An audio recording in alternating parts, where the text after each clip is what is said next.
അപ്പോൾ ഇന്ന് നമ്മളെ 4 മണി സ്പെഷ്യലേ കിഴിപ്പൊറാട്ടയാണ് കേട്ടോ.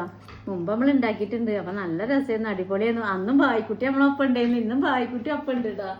പക്ഷെ ഓരിന്ന് നമ്മളെ കിഴിക്കൊന്നും പെട്ടിട്ടില്ല. അല്ലാത്തന്നെ ചിക്കൻ ആയപ്പോൾ ഞാൻ പൊറാട്ട ഇങ്ങനെ കൊടുത്തിട്ടുണ്ട്. നല്ല കട്ടൻ ചായ ഉണ്ട്.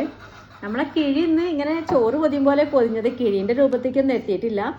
പക്ഷെ എങ്ങനെയായാലും ഈ ഇലയിൽ പൊതിഞ്ഞതിൻ്റെ ഒരു രുചിയും മണം ഒന്ന് വേറെ തന്നെയാണ്. അപ്പോൾ നമ്മളിത് എങ്ങനെ ഉണ്ടാക്കിയെന്നറിയോ? ഒരു പൊറാട്ടേനെ അങ്ങോട്ട് നിരത്തി വെച്ചിട്ട് അതിൻ്റെ മുകളിൽ ചിക്കന് ആക്കി വെച്ചു. ചിക്കൻ എന്ന് പറഞ്ഞാൽ നമ്മൾ അധികം കറി ആക്കാതെ ഇങ്ങനെ വരട്ടിയതായിരുന്നു. എന്നിട്ട് അതിൻ്റെ മുകളിൽ പൊറോട്ട അങ്ങോട്ട് വെച്ചു. അതിൻ്റെ ശേഷം നമ്മൾ ഈ ഇലയിൽ ഇങ്ങോട്ട് പൊതിഞ്ഞതിൻ്റെ ശേഷം എണ്ണ ചട്ടിയിലാക്കിയിട്ട് ആ ചട്ടിയിൽ ഈ കിഴി അങ്ങോട്ട് വെച്ചു. എന്നിട്ട് തിരിച്ചും മറിച്ചിട്ടിട്ട് അങ്ങോട്ട് വേവിച്ചു കേട്ടോ. അപ്പോൾ ഭയങ്കര ഒരു മണമുണ്ട് ഈ ഇലേൻ്റെയും.